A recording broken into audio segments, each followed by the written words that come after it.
Good morning and welcome to your Farm and Home Show. My name is Joanna Coles, and this morning we're visiting with Kristin Hildabrand, Warren County Extension Agent for Horticulture. Good morning, Kristin. Good morning, Joanna. Now, Kristin, I know flowers are one of your favorite things. Yes. And fall and mums kind of go hand in hand. Yes, and we beautified the set this morning. But a lot of people still have some questions about mum care and then maybe even like getting them to come back next year. Yes. And you're going to share with us some of those tips. Yes, so there's a lot of things that you might not have realized about mums, and that's hoping what we're going to bring out today in this segment. And mums really do provide a lot of beautification to your home.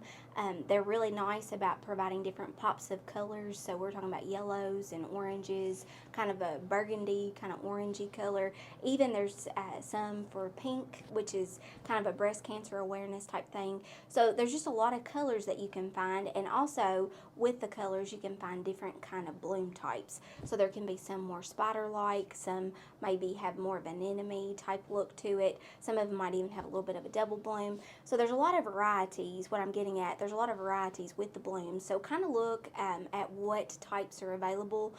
It's really nice when you get to go visit the farm to actually pick it out and select it. So it's kind of more of that family atmosphere. But one of the first things I do want to mention, Joanna, is that a lot of people are drawn to the ones that are just full of color, right?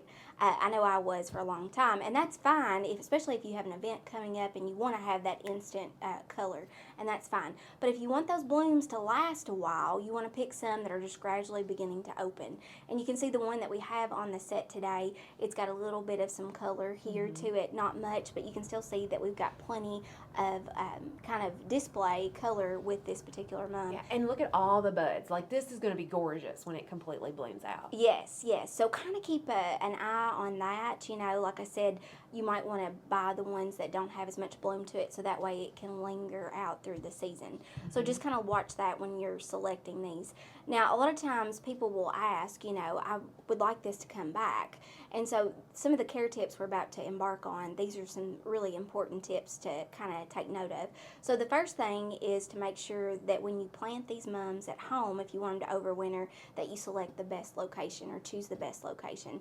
So the best location, Joanna, is a well-drained soil type, because chrysanthemums are very prone to root rot issues. If you can pick a site that has those specific requirements, that's going to do a lot better, especially if you're trying to get it to overwinter. So if you can select one that doesn't have any blooms open to it, that's actually going to do better for overwintering, because whenever you do take that particular mum and put it in that site, it's actually going to put out more energy into the root system. You'll get that established first, and then you can actually work on the bloom type later. So that's an important aspect of that.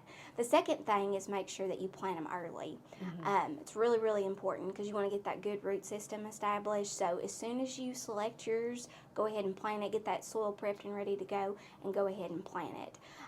Now, the third tip I want to talk about is your water and your mulch. So they kind of go hand in hand. So the water, it's best to water just at the base of the root system. Try to do it in the morning versus late afternoon. That's always better, because it allows the root system plenty of time to dry off. And then the mulch aspect. So if you want this to overwinter, come back next year, we do want you to put some mulch, and that holds in that soil moisture. It also keeps the weed pressure down. So there's a lot of benefits to mulch. So about a 2 to 4 inch layer of mulch is going to be very, very helpful. And if you have any questions about mulching materials, you can always give us a call. But the fourth final fact that I have about, especially if you want these to overwinter, is just simply there's going to be some pinching involved. A lot of times people will say, cut the foliage back. We actually recommend to leave the dead foliage, because sometimes it serves as an insulator. But you do want to pinch it back at least 2 to 3 times, and that way you get this nice, bushy, compact type growth habit to it. So if you have any questions about that, you can always give us a call. Fertilizer will be helpful, and that will also encourage good bloom, but you want to do that just right before you're blooming. All right. Well, Kristin, thanks for the information. If you have questions about how to care for your mums, make sure to contact your local extension office. Thanks for watching, and have a great day.